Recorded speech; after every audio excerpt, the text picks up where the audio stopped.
Welcome to MuggleCast, your weekly ride into the Wizarding World fandom. I'm Andrew. I'm Eric. I'm Micah. And I'm Laura. We got a bit of a newsy episode for everybody today. There have been a lot of Fantastic Beasts: The Secrets of Dumbledore clips and featurettes that have come out, and some really interesting stuff in these. So we're going to discuss them. We're going to play a couple clips as well. So I guess we should say, this brings us back to the early days. Spoiler warning. Wow. Everything we're discussing today has been officially released by Warner Brothers. So it's not like we're sharing leaked info here. We're sharing stuff the studio wants you to see. So if you want to go into the movie completely cold, you might not want to listen to this episode. God, tale as old as time, right? That they're releasing full-on clips from the movie now. If you're new to MuggleCast, first, welcome to the show. We're your Harry Potter friends. Make sure you're following the show for free in your favorite podcast app so you never miss an episode. And if you want to help us make all this great content every week, visit patreon.com/MuggleCast to support us. And to thank you for your support, we'll send you physical gifts and all kinds of cool digital benefits throughout the year. So check out patreon.com/MuggleCast. Okay, so before we get to the Fantastic Beasts: Secrets of Dumbledore news, a little update for everybody. Hogwarts Legacy, which this new game that's coming out that we spoke about last week, nobody thought it was coming to Nintendo Switch. Turns out, it is coming to Nintendo Switch, which was a nice surprise. Mike is very excited. Well, now I don't have to Micah, buy you only have a Nintendo Switch. a whole new system just for Hogwarts Legacy, so this is great. Yeah.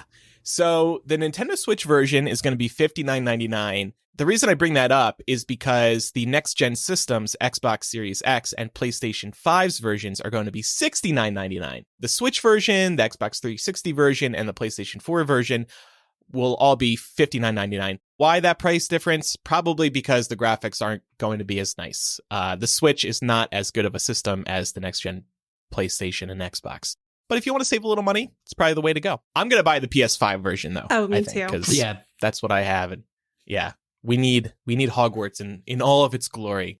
So now turning to some Fantastic Beasts news. This broke over the past week. There's going to be Fantastic Beasts fan screenings here in America on April 6th.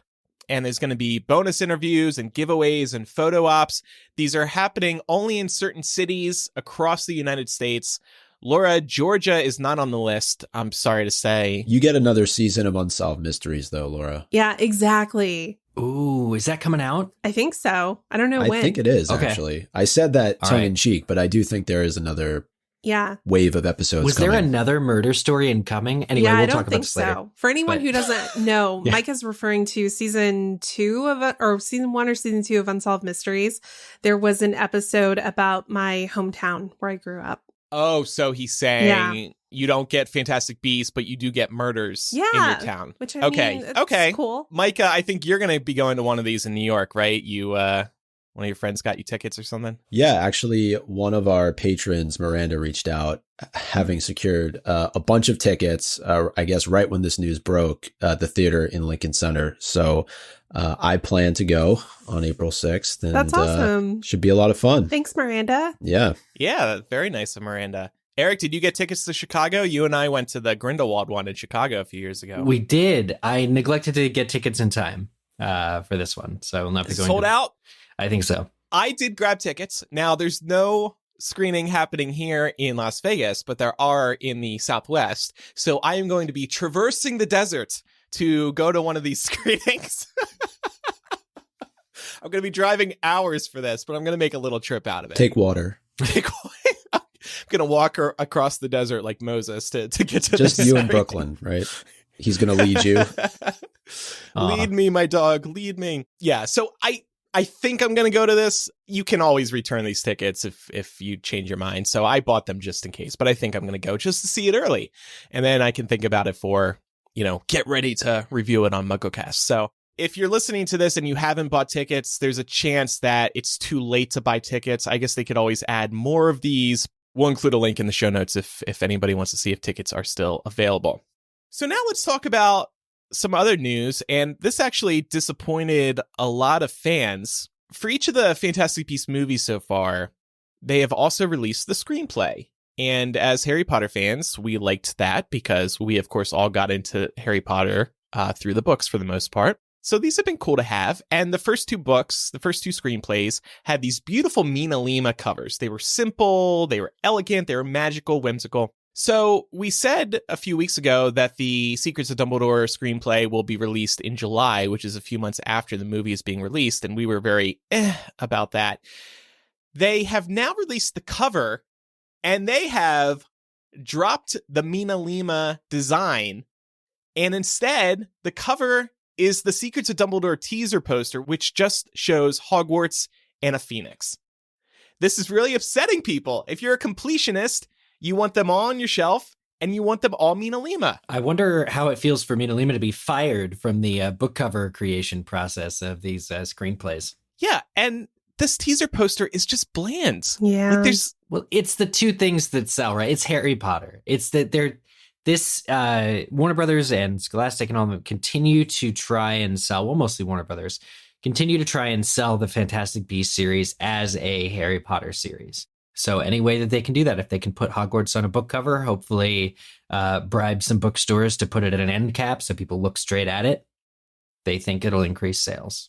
Yeah, and I agree with you because we never got this during the Harry Potter series, right? We did get a big film wizardry book that came out, I think, towards the tail end of all 8 films, but I definitely see what you're saying, Eric.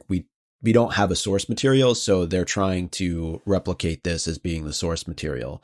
And while it is great for catching things that we otherwise wouldn't have noticed or heard, I know that's something we talk about a lot, not being able to understand what some of these actors are saying. It does feel like a little bit of a money grab. Well, an interesting thought that popped up in our Discord from Amanda. Amanda says, I sort of think they'll do a Mina Lima one that's only the script since this has extras. We know they like to do various versions. Let's hope so. Does that seem possible? Well, because you have to think at some point they're going to release like the complete collection in a box set. Right. They could go the other way too. Yeah. Oh, God. Yeah. They could go the other way. They'll change the covers of the first 2 script books with teaser posters like this one. It does just seem like, I hate to say this, but a desperate attempt to get more sales. I think I like Eric's point too about maybe booksellers will be more inclined to put this at the front of the store. If people see Hogwarts on it, they'll be more inclined to buy it. So that's enticing for the booksellers to feature it. But yeah, I mean, so this script book, it does also have behind the scenes content and commentary from David Yates, Heyman. I saw a theory on Twitter that maybe this book is also a behind the scenes book that a one similar that they've done for the first 2 Fantastic Beasts movies. So they're combining companion books that they've released previously for this third installment. So that makes sense to me, but still, I don't know what's going on with the Wizarding World creative team. This screams to me, we're out of touch with our fans. We don't know what our fan base wants. And when you start alienating the core fan base, yep, that's when you lose everybody. I don't think you're wrong. And this is kind of a preview of what we're going to talk about today. But if I am to give any critique of some of these scenes, it's that they're doing the same thing. It feels like it's Harry Potter, it's Hogwarts. Don't forget, it's Harry Potter, it's Hogwarts, you know? And I just really wish they would let these stories stand on their own. Like, have enough confidence in the story you're trying to tell to let it stand on its own. So let's talk about a couple of Fantastic Beasts clips that have been released. This first one is pretty cool. It shows Dumbledore talking to Newt and Theseus about what happens when he tries to betray the blood pact. You know this is, of course. Newt had it in Paris. I can't say I have much experience with such things, but it looks to me to be a blood trough. That would be correct. And whose blood is contained within? Mine. And Grindelwald's. I'm assuming that's why you can't move against him. Yes. Nor he against me. Can I ask what would possess you to make such a thing? Love. Arrogance. Naivety. Pick your poison. It's really quite beautiful. You have to admit. were to even think about defying it. So the blood pact flies away.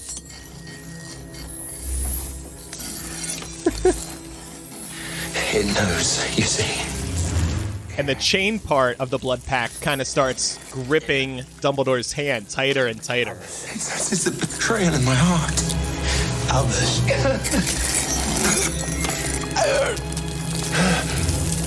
Albus. Pretty cool clip. Yeah. I like seeing Jude Law do this. He's he's a Dumbledore who is causing himself pain to sell his subordinates on a mission. And you gotta know that the ask is really, really big if he's gonna go into this much of danger for himself. It's a visceral scene. And it reminds me a lot of Horcruxes, actually. The blood pact having a sort of mind of its own or behaving on its own is, I think, new to this film. I don't think we've seen that Yeah, before. we haven't. I do have a question, though, about this scene. And it's a cool scene. But why was the blood pact destroying the wall? That's what I don't understand. It was trying to get away from him, right? That was my read. While simultaneously causing him pain, gripping him Okay. tighter. Because I was just it in the scene, it's leaving these deep indentations on the wall, and I was like, if it's trying to attack him, I would think that it would be attacking Dumbledore. Yeah, like stabbing at him or something. Yeah, but maybe they thought that was too visceral, too violent for the film. Well, maybe the next shot that's cut out of this promo, but in the movie, is going to be a pan back, and the blood trinket has carved into the wall. Do you know whiskey?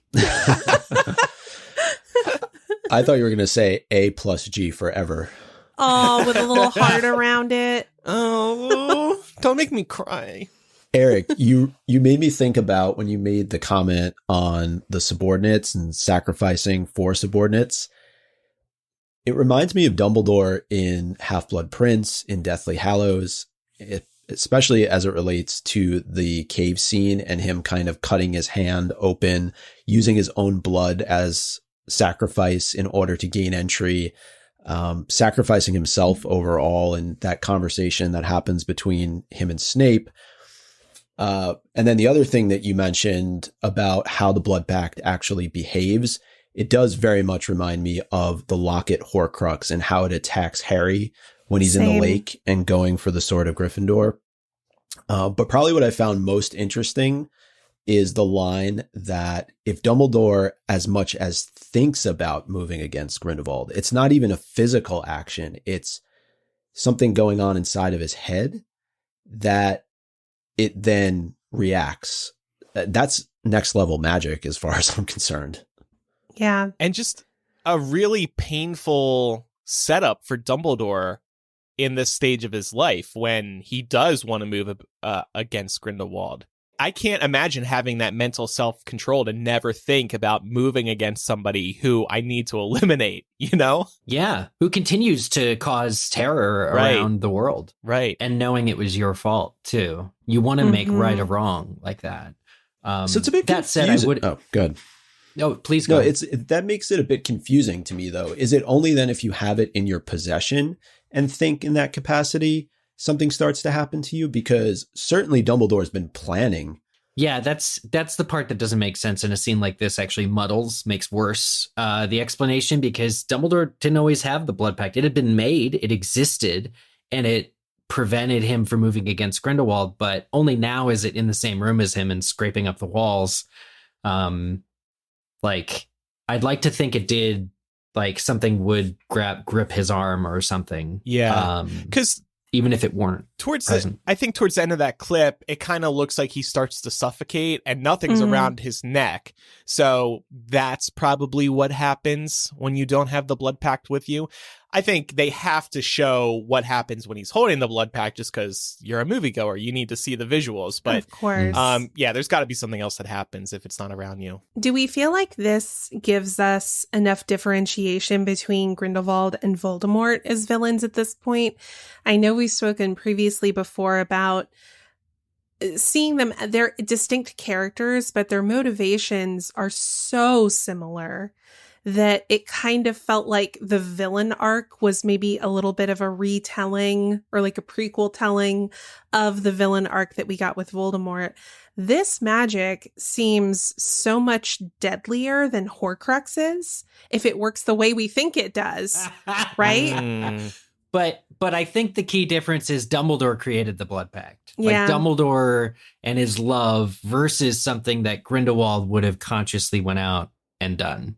Yeah, but they both had to be part of it, right? Because it contains both of their blood. So it seemed... Oh, right. Well, it shows them kind of cutting their own palms or something. So like they made it together. Right. And then in that light, it does make sense that it would be stronger than Horcruxes because two wizards created something instead of one. And it's love, right? That thing that Voldemort doesn't understand. Yeah. Right. I wanted to bring that up too because Dumbledore, so Theseus says, can I ask you what possessed you to create such a thing, referring to the blood pact? And then one of the things Dumbledore says was love. That's an explicitly gay moment, but it also gets even more explicitly gay if we can go on to the second clip. Yes. This is a scene from Dumbledore and Grindelwald meeting in that cafe, fine dining restaurant, Taco Bell, somewhere. Let's listen to this clip. What you're doing is madness. Dumbledore, with or without you, I'll burn down their world. There's nothing you can do to stop me. Do you really intend to turn your back on your own kind? No. It was you who said we could reshape the world. It's what we said we'd do. Because I was in love with you. Wow, because I was in love with you. That clip is running during a television spot. Wait, Andrew, you cut off the best part, the last 3 seconds of that clip, if you want to play it. Oh, okay. If you can. Okay, hold on. The Secrets of Dumbledore, rated PG-13.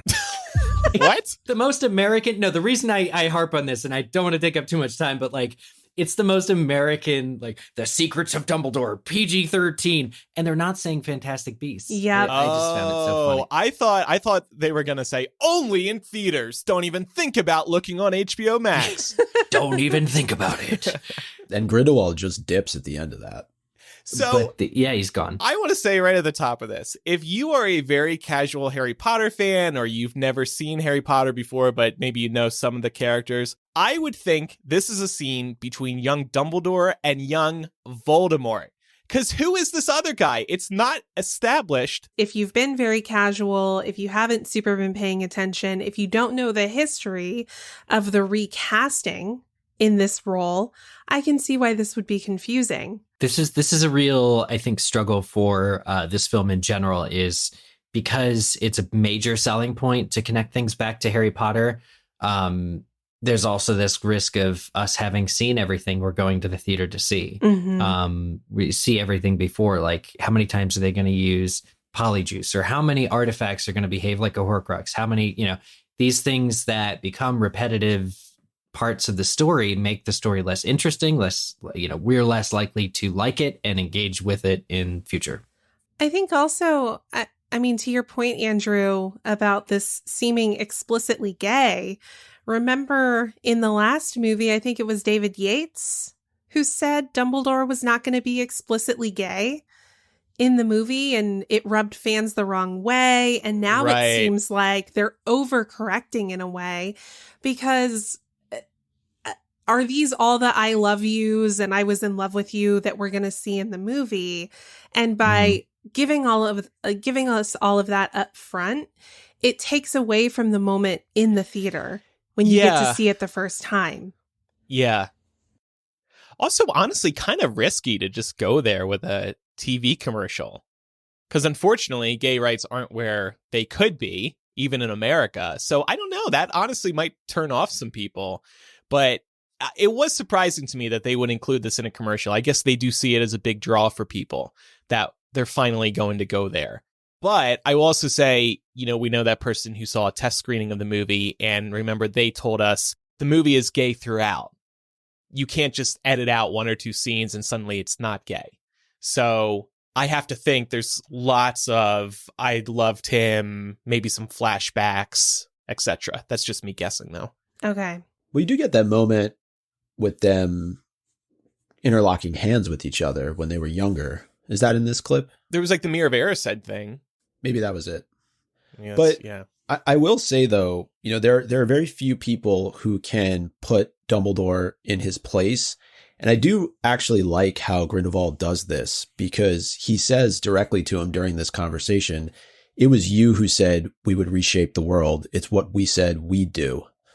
And it adds a level of vulnerability to Dumbledore that I don't think we've really seen before. Like this fallible nature that, took 7 books and 8 movies to kind of come to the surface. But now we actually see early on in his life some of the things that he went through. Yeah. And we actually see someone who's capable of manipulating him too. Yes. Yeah, good point. He's the older boy, the older neighborhood boy that Dumbledore wanted to please. It was just summer love, Summer loving. We have some featurettes to discuss as well, some interesting tidbits from those. But first, we're excited to share a new sponsor here at MuggleCast, NordVPN. NordVPN has 2 huge benefits you really don't want to miss out on as an internet user. First of all, by using NordVPN, you'll be protected from internet hackers by encrypting your internet traffic and your identity online. This is really important, especially when you're on a Wi-Fi network in a place like a coffee shop that doesn't have a little lock next to the name. The lack of a lock means that network is unsecured, and that means hackers can potentially monitor what you're doing online. And there's another big benefit with NordVPN. They allow you to virtually place you and your computer anywhere in the world. So this is really helpful if you're traveling, so you can keep up with certain websites and apps that require you to be in a certain city or country. But the best part of this is that you can actually access different streaming apps and catalogs that you're normally not able to. So let's say you're in a country that has HBO Max and you have an HBO Max subscription, but for whatever reason, your country's HBO Max catalog does not have, let's say, the Harry Potter movies. Well, you can set NordVPN to connect you to America, where we do have the Harry Potter movies on HBO Max. And then once you load up HBO Max, you'll see the Harry Potter movies there. It's truly just that easy. So protect your activity online and travel around the world so you can stream whatever you want. Grab your exclusive NordVPN deal by going to nordvpn.com/muggle or use the code MUGGLE to get a huge discount off your NordVPN plan, plus 1 additional month for free, plus a bonus gift. It's completely risk-free with Nord's 30-day money-back guarantee. Again, that's nordvpn.com/muggle or use the code MUGGLE to get a huge discount off your NordVPN plan, plus 1 additional month free and a bonus gift. So there were some featurettes that have been released for Secrets of Dumbledore as well. And we're not going to play this because it's like 3 minutes long, but there's behind-the-scenes interviews with the cast. And we learn a big plot point in one of these. We find out that since Grindelwald can see the future, Newt's and Dumbledore's idea is to confuse Grindelwald as a way of thwarting him. Newt tells this to his new squad on the train as they're heading to Hogwarts. That's a pretty interesting premise. Yeah. I'm with Jacob, though, and how he reacts. What was his reaction? He basically says, I'm already there, meaning he's already confused. Yeah. So this is how you're going to take down one of the greatest evil wizards in the history of wizard kind. You're going to confuse him. Yeah, but it's going to be really interesting to see how they try to confuse him, because if they are all operating in reality, what are each member of the squad trying to do? Create a different future? Maybe. It may have something to do with the scenes we've seen where they're going off in pairs and they each have a different briefcase. Right. Like the identical briefcase. Mm-hmm. So like basically if the Seven Grindelwald had- Potters. Yeah. So if Grindelwald had foreseen so-and-so with the briefcase, it's impossible to determine if that, like, whose briefcase that is. Exactly. Yeah, but what's up with the briefcase? What? I don't know. Well, It holds clearly beasts. they're carrying something that is supposed to help them bring down Grindelwald, and there's only like one of that thing probably, and the other 6 suitcases are empty. Yeah, it's Tina. It's going to be Tina. One Tina's reality going to pop has out Tina. at the last minute. Surprise! Bam. Get him. Well, I look forward to seeing that. And on a related note, Jessica Williams, who plays Lily, says, "We're all trying to save the world without essentially knowing how we're going to do it." That's intriguing as well. Sounds like Dumbledore. Yep. The chess master. One thing I know that David Heyman calls attention to is that every single one of the people in this squad are an outsider, but they do belong as part of this group. And there's a comparison that's made to Dumbledore's army, which again, I think, as Laura brought up earlier in the show, there's a lot of heavy reliance here on the Harry Potter series. And they even show Dumbledore's army. And I'm thinking back to the episode that you all had with Adriana Redding in this particular moment, because of all the people in Dumbledore's army that David Heyman mentions, he mentions Dean Thomas. And I'm thinking to myself, you don't even see Dean in any of these scenes. I went back, I checked. Yeah.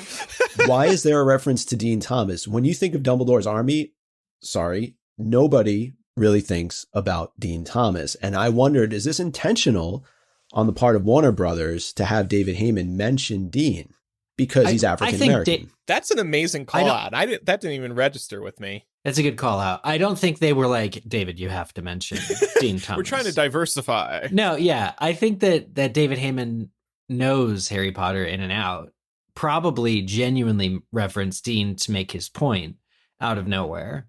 But I think the motives for keeping that sort of thing in, and then also not augmenting it with actual clips of Dean, is Warner Brothers kind of swinging it into inclusivity. Yeah, it just felt like a case where like one hand didn't know what the other was doing, because he mentioned it. And of course, he's not the one who's in charge of picking these clips and editing everything together. So whoever was in charge of doing that just didn't think it was important, I guess, to get a clip of Dean, which there surely are. There aren't very many of them, as we discussed, but they do exist and they could have done it. And they either chose not to, or they just didn't think to do it, which is a whole other conversation, right? Well, it's just, the order of it too. I think you said Harry, Hermione, Ron, Neville, Dean. It's like, I just watched it. Yeah. No Luna, no Ginny. Luna seems important in that. Who actually, but I'm saying these are the people who go with Harry to the Ministry. Yeah. Dean. All right, we can move on, but I just found that very odd. that is, I think as time has gone on, there's probably more self-awareness within the production about the need to diversify. And when you're sitting down for an interview and you're trying to keep diversity in mind, maybe Dean does come to mind sooner rather than later, so that you can try to project this image of we are diverse. It's just more front of mind than it used to be, maybe. Yeah. That's my only guess. And I'm happy that it is sort of top of mind. But if that is the approach, I don't know for sure. But if it is, it reminds me of how diversity discussions end up going when they're happening for the first time in a lot of major companies, in that people sort of veer towards checkbox diversity.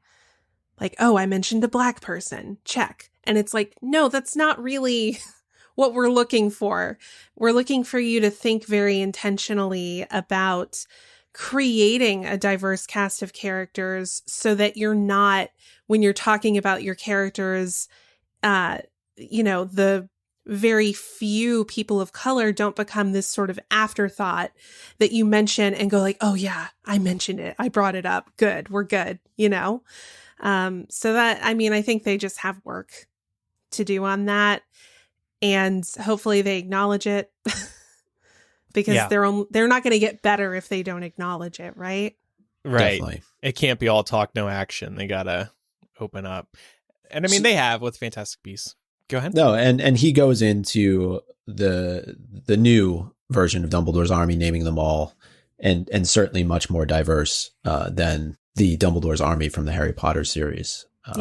But shifting gears slightly, I know, Andrew, you read this quote from Jessica Williams, but I thought this was one hell of a dinner party that they're all attending. There's a moment at about 21 seconds in where Jacob actually pulls out his wand. And I thought Grindelwald's reaction is the classic villain moment that you often see in these movies, where he just has this facial expression like, are you kidding me?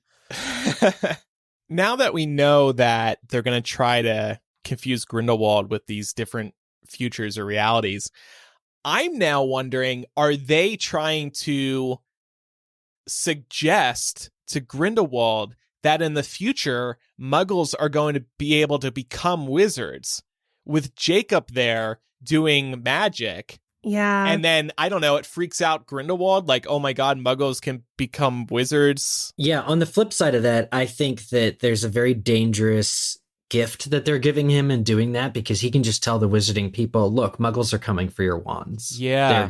They're gonna steal magic from you, etc., etc. It's you have to be a really good reason for Jacob to have a wand, because this is everything that Grindelwald's rhetoric could use to his advantage of showing wizards who are in the minority how they are going to be forced out or forced deeper into the shadows. Well, and that's the ultimate fear of a bigot, right? So they would be leaning in to try and probably force Grindelwald to focus all or most of his attentions on this potential future, which at this point, I think we know Jacob's wand does not do magic. I mean, we even saw the Japanese poster, I think it was a couple weeks ago, where they're all casting spells and he's just pointing his wand and nothing is coming out of it. So I want to meet whoever made that poster and buy him a drink or something. Yeah, it's so high risk, though, to put Jacob in this position, though, too, because presumably Grindelwald knows that he is a Muggle because of Queenie, right? He tries to draw upon those emotions in the last film and ultimately gets Queenie to come over that's right. to his side. So it's not like he's sitting there ignorant of who this person is. He can just snap his fingers like that and Jacob, be gone. He doesn't even need a wand. But speaking of Queenie, though, there's also this other moment, and I couldn't really tell what she was doing, if it was something where she was aiding the situation to kind of help Jacob, or she was just, adding to the turmoil. It's about 1:30 in to this featurette. Not sure what you guys think. I noticed that too, and I feel like it's the only other piece of footage we've seen of Queenie for this movie, right? Yeah. There's one of her looking forlorn or something also in this scene, I think, in the background at some point. Yeah, I do wonder if that's supposed to give us a glimmer of hope as viewers, which I don't know. I feel like it would be interesting for them not to allude to anything at all to keep us questioning. Whereas seeing that clip kind of makes me wonder, okay, we are going to see a reconciliation in this movie. Yeah. And we see that rain again, which I think we mentioned. It could also be like a don't follow me kind of a thing. Oh, like, hey, it's a good point. Yeah. She could be like making the dishes, coming like preventing him from following her. Yeah. There's this other interesting comment from the visual effects supervisor, Christian Mans. He said, I always think to Order of the Phoenix, and I don't think we've seen magic done as well as that since. So our aim with this movie is to top that. That's pretty interesting. Micah, you respond first, and I'll respond to you, because I know you had a thought here.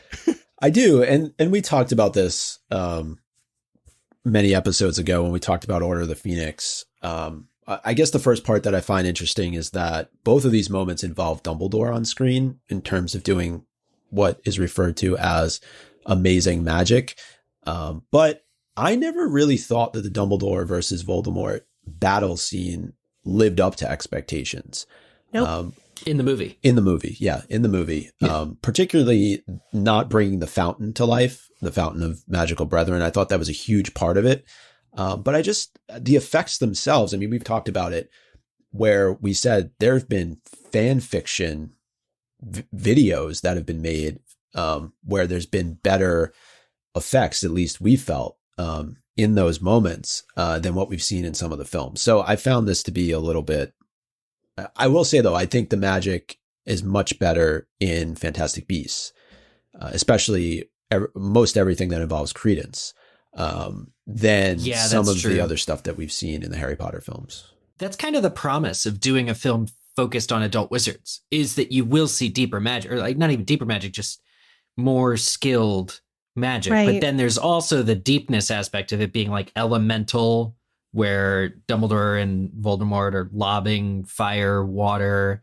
To your point about the Statue of Magical Brethren transfiguration, that all these branches of magic are just blending together in this super powerful offensive or defensive way. So it is good kind of to see the visual effects supervisor of this film be like, we want to do really awesome magic, because I think it has been lacking. You don't get an opportunity to do really advanced magic unless you have really advanced characters wielding that magic. And so the films are slowly getting to that point where people are openly casting spells at Grindelwald. So you have an opportunity for him to react in kind.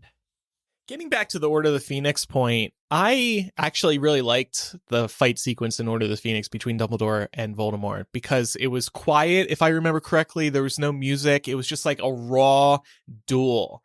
And setting comparisons to the book aside, I thought that was a great cinematic moment. And I really like that they're actually thinking back to Harry Potter and attempting to raise the stakes. Let's see what we think of it when we actually see this movie. But it does excite me that this guy, Christian Mans, is saying, I think we did our best work on Order of the Phoenix, and now we're trying to top that. I just remember when we saw Order of the Phoenix and we compared that fight scene to a Pokemon battle. Because that's what it felt like. We were so smart. We were so just cool. Trying to be down with the kids. Pokemon Red did this just as good. We were the kids. I had Pokemon Red. I played that game. I guess I played Blue more, but I was a Pokemon Yellow really kind of guy with Pikachu. Is that because Pikachu follows you? Voldemort kind of gets caught in a water version of a Pokeball. The water. Well, I just they're like I said, the rawness of the duel, just quiet, focused, big. Yeah, see that I'm down with. I love the idea of there not being, a ton of clanging and banging, as certain movie reviewers might refer to John Williams soundtracks during a fight scene. It does make it feel more raw. It makes it feel more real, more visceral. But when I think about great visual effects in Harry Potter, that's not the first scene that comes to mind for me. What is? Yeah. It's a great question. I'll give mine. Maybe this will help. The letters coming out of the chimney, because I go to that in this scene that the exact scene we're talking about with Jacob and his wand at the dinner party, with all the papers and glasses flying. Like pretty much anything you can do with a leaf blower is my favorite. Magic scene is things just flying everywhere. Yeah. So more like practical effects are the things that appeal to you. Yeah, not as a rule. Yeah. But just because there's so much chaos that's being directed somewhere, it's like that very nature of, you can shine a bright light at something, but if there's actual weight to something, like these things are impacting and they're floating around and there's like an orbit. Yeah. That kind of stuff is what I go for. I think the cave scene for me, the magic is not bombastic until the point where Dumbledore brings out the fire circle of defense against the Inferi. The napalm. Yeah. The wand napalm. But I still thought that was impressive. And I think to me, the visual effects that are the most impressive are the ones that are subtle in that they're immersive and they don't scream CGI. And I guess when I think of that fight between Dumbledore and Voldemort in Order of the Phoenix, it screamed CGI to me. It didn't look super immersive. That's my critique. Well, you weren't watching it in 3D, Laura. Yeah, I hate 3D. I was blown back in my seat. Yeah, I guess too, I wasn't really overwhelmed by Michael Gambon in that scene. I thought Ralph Fiennes did a much better job. Just with some of his body language and his reactions. He did do that. There were one Though, if we're talking about graphics too, I would say special effects. I mean, the original Dobby wasn't honestly that bad. He's great. Neither was Buckbeak in Prisoner of Azkaban. Yeah, and the original Dementors looked great too. I'm hearing you all speak about like particular characters and scenes, but nobody's describing other duels. I think that's what Christian is because talking there weren't about any. here. Well, every okay, duel is, but every duel is Prairie Incantatem, right? Where like the lines and the crash and the that's like my number one gripe with the movies. And they even ported that crap into the game. I know, There's I saw a that scene in the game, and I'm like, God, I'm gonna not say that. We're not on our other show. Gosh. We can be, gosh darn it. They're doing it again. But major pet peeve of mine. All right, one other thing with this featurette at 2:27, we do see Aberforth cleaning his barback mirror, and the only reason I mention it is because we know there's a message written, I guess, on the same mirror, and it's kind of like a Wordle puzzle. It's missing some letters. We got to figure out what it is. Laura had some great theories. It's so small. Like, I don't even know. Now that I'm saying it out loud, I'm like, why am I bringing this up? But maybe there's a reason why he's wiping the message off the mirror, that mystery message. I don't know. I'm very intrigued by that message. He's just putting up the daily specials. You know, you put like, you write on the happy hours like, over. Like, closing time. Yeah. Oh, man. There is actually another version of the trailer, and I haven't been able to track it down, that was released that I've seen a bunch of times during March Madness, all the college basketball games over the course of the last couple of weeks. And you can clearly see the words "forgive me" on the mirror.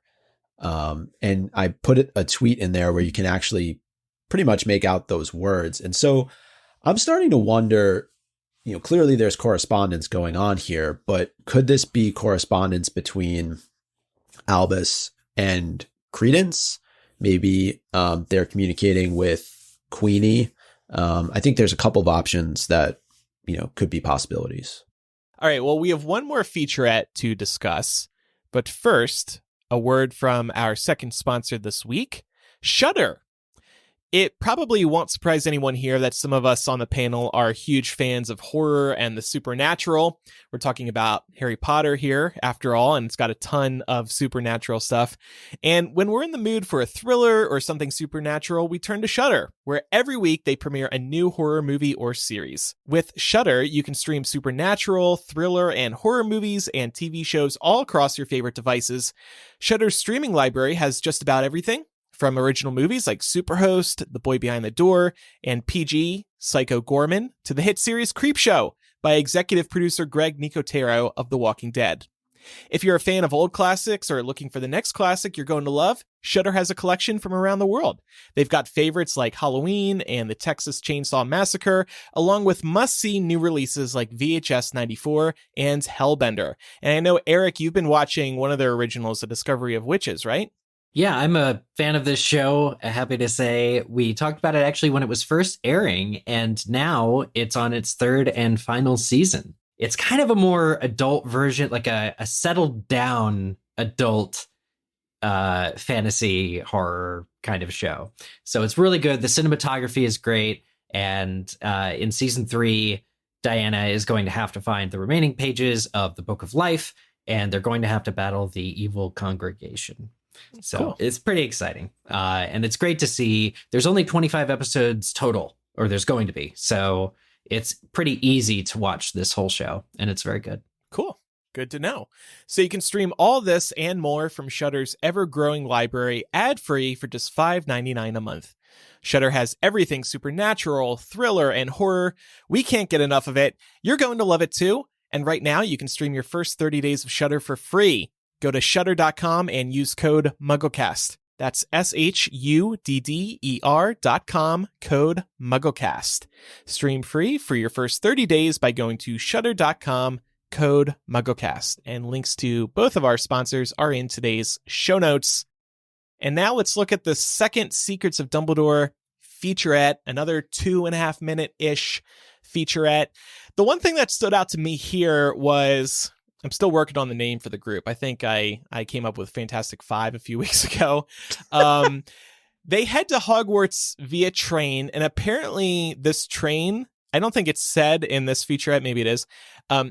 This train is called the Great Wizarding Express. And so they're on this train to go to Hogwarts to learn about Dumbledore's plan. And so I guess now we are to believe that it's not just the Hogwarts Express that goes to Hogwarts, but why couldn't the adults just take that when the students aren't? Whatever. Maybe it doesn't exist yet. When did Hogwarts Railways first get founded, Andrew? Can you consult your sweater? Does it say EST period? Well, and also when you have a railway, there's not only one sort of like train that covers that distance. So I think it's fair to say that maybe the Hogwarts Express only runs twice a year. What reason would it have to run, or rather, like, it runs during the holidays, I suppose, but it only runs to get students to and from Hogwarts. Why would it be running at any other time? Yeah, but doesn't it get like dusty and rusty that way if it's just sitting there not moving? Probably. You know, you gotta, like your Dusty body, you and gotta rusty. keep it moving. There's But magic. magic, you know? Yeah. I need a magic Swiffer. I mean, I think Hogwarts Express exists. I think perhaps the Great Wizarding Express is a train that makes multiple stops. You know, maybe it just goes through Hogsmeade on its way to other places. It's like the Right. night bus. Tell me what y'all think of this. I saw in one of these companion books, that Fantastic Beasts companion books, an official one, that the platform they get on isn't 9 3/4, but it's another fraction.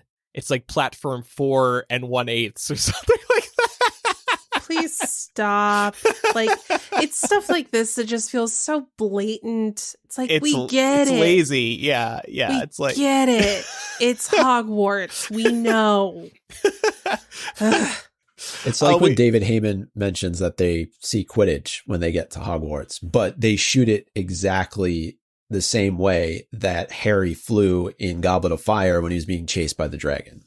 or just like come up with a new original way to get on a magical train. It doesn't have to be another number and a fraction. I was a little about that. But anyway, so in this featurette, Dumbledore says, when he's meeting with the Fantastic Five, the fact that everything didn't go precisely to plan was precisely the plan. And I assume he's referring to the events of Crimes of Grindelwald, but that's also such a Dumbledore line too. Yeah.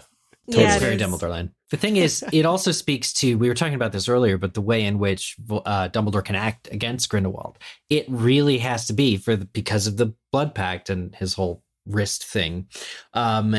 It's got to be this roundabout way. And so if you do things in that manner, like telling Newt that there's a Thunderbird that he has to go rescue, so that Newt arrives in New York roughly the same time that Grindelwald's actions there are going to be relevant. That's the level of removal that Dumbledore has to act within the parameters. And as a result, there are too many variables for it to go exactly according to a plan. So Amanda said that the fraction is apparently 3 1/3. That's the platform to hop on. I wonder if they have a trolley lady. I'm over all of these blatant, like, I think Like they think of them alternate- as, they think of them as Easter eggs, but it's not an Easter egg. Yeah. It's huge. It's such a blatant thing. It's not subtle. I just wish it was and- something new, like the phone Yeah. booth or the toilet. Like, come up with another one of those. I was also thinking that clearly they can use the Flu Network to get onto the train because we see, doesn't Jacob say something about taking the Flu Network in the previous trailer? But again, if that feels like it's been done before. Like, this is taking place pre-Harry Potter. There should be other means, to your point, by which wizards did things in the early 1900s. Right. No, Besides, I feel like nothing's Steve ever Clovis. changed. No, I feel like Steve Clovis came in and was like, this needs to be more Harry Potter. Oh. Joe, I've got a brilliant idea. Platform 3 1/3. She was like, yes. Yes, that reminds That's me of what I've been Platform missing. 3. Thank you, Steve. That's what this script Thank was you. missing. File, new doc, let's go. That would be awful because I thought he was being brought in to create a more coherent story overall and to fix what didn't work, but not to add more references. I'm not mad. Honestly, I'm not. I'm just tickled. I'm tickled by it. Okay, so Mike, I think there's something else you saw in this featurette, and then we can wrap it up. Yeah, there was another kind of cute scene at the end of this featurette with Jacob and the Slytherins as he's walking out. He mentions that the Slytherins had given him some chocolate or some candy to eat, and Newt's like, he offers it up to the others that he's with, and Newt says something along the lines of, I don't really like cockroach clusters. So it's like they're already kind of, I guess it's actually another moment of people don't like Slytherins. And here's another reason not to. Yeah. It's like classic Slytherin move to give the new guy cockroach clusters. I mean, at least it's not nefarious. They're not giving him something poisonous, right? Right. So Just that's Slytherins being Slytherins. progress. Yeah. But see, that could have been a perfect opportunity to like incorporate another house. Normalize. Yeah. Oh, right. Yeah. That's- Have it be a that's group draw- of Gryffindors. Yeah, Right. like that's Yeah. drawing upon what we traditionally know about Slytherin House, that they're the baddies. But I mean, that may be even something that a Fred and George would have done. So yeah, making it a true. Gryffindor thing, or even, I don't know, Ravenclaw probably doesn't land with people, but a lot of ties back. I know Well- Laura said this earlier. Is it overdone? I think we won't know till we see the movie. Right. Well, I was Right. just going to say, maybe we will see other groups of students, the Gryffindors, the Hufflepuffs, maybe they'll all get a little moment to shine. I mean, we know there's that line where Dumbledore says to Newt, 3 points to Hufflepuff. And it's also like, just 3 points? Okay. It's like a typical Hufflepuff experience, unfortunately. 3 Wow. 1/3 points to Yeah. Hufflepuff. Yeah. Yeah. Gryffindors, 9 3/4. Listen, inflation, right? By the 90s, 100 points was the same. You know what I'm saying? Like, Good yeah, it point. was 3 1/3 points back then. you could buy a house for 50 points. You know, And who was in the 90s. headmaster? Maybe it was just the whole system was all a little smaller, and Dumbledore wanted to go bigger by the time he became headmaster. Anyway, so those are some official clips and previews of Fantastic Beasts: The Secrets of Dumbledore. And next week, that's going to be our final episode before a couple of us see the movie and before people over in the UK see the movie. So we're going to use next week's episode to lock in our Secrets of Dumbledore predictions.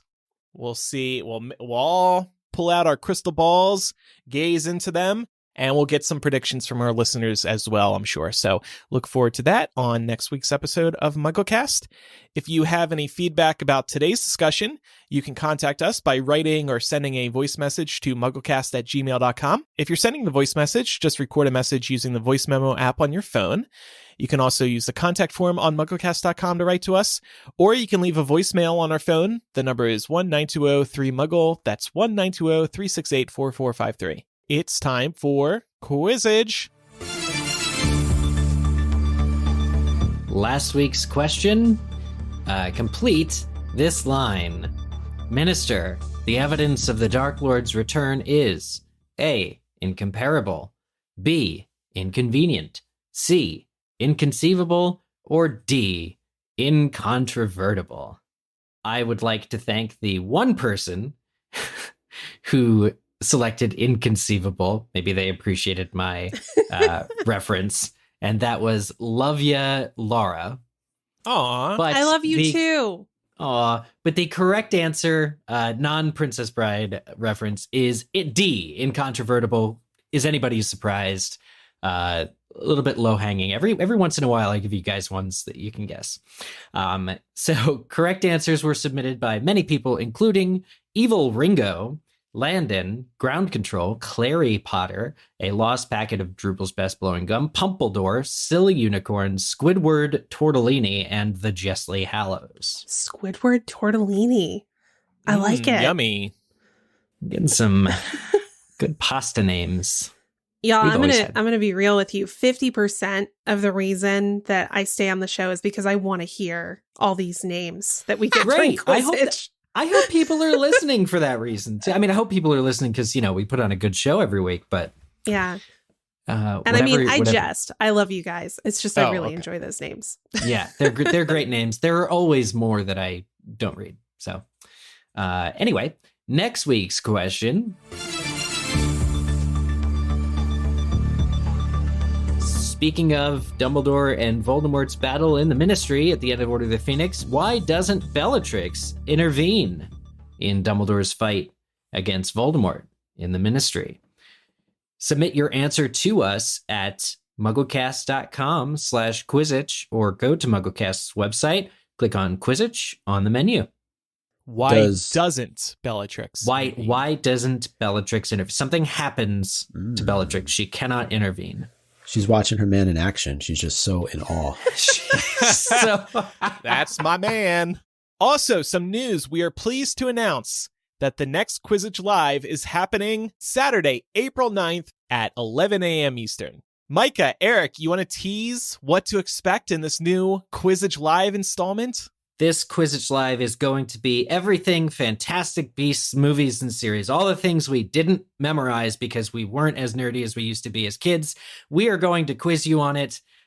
So bring your best. Force yourself to rewatch the second Fantastic Beasts movie, that convoluted mess, because you better believe we are going to have questions from it. Was that a good sell or was that awful? That was a great sell. Okay. Thanks. Great sell. Yeah, we're looking forward to it, creating a quiz specifically for the Fantastic Beasts series, obviously, to get excited about this Secrets of Dumbledore film that we've been waiting years to see. So it's going to be a lot of fun. And Andrew told me I can give away as many prizes as I want.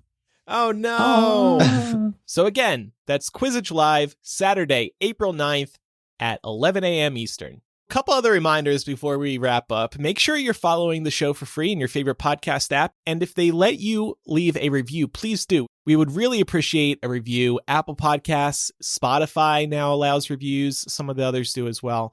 By leaving a review, A, it warms our hearts, but B, it helps us get discovered by new listeners. So thanks in advance. We really appreciate that. I love reading the reviews. Y'all make us so happy. And last but not least, don't forget to follow us on social media. Our username is MuggleCast on Instagram, Facebook, Twitter, and TikTok. Thanks everybody for listening. I'm Andrew at platform 3 1/3. I'm Eric at just some normal train platform somewhere with no cool fractions. I'm Micah at the Hogshead. Where else would I be? And I'm Laura, using the Flu Network, which has always existed. Bye, everybody. Bye. Bye. Bye.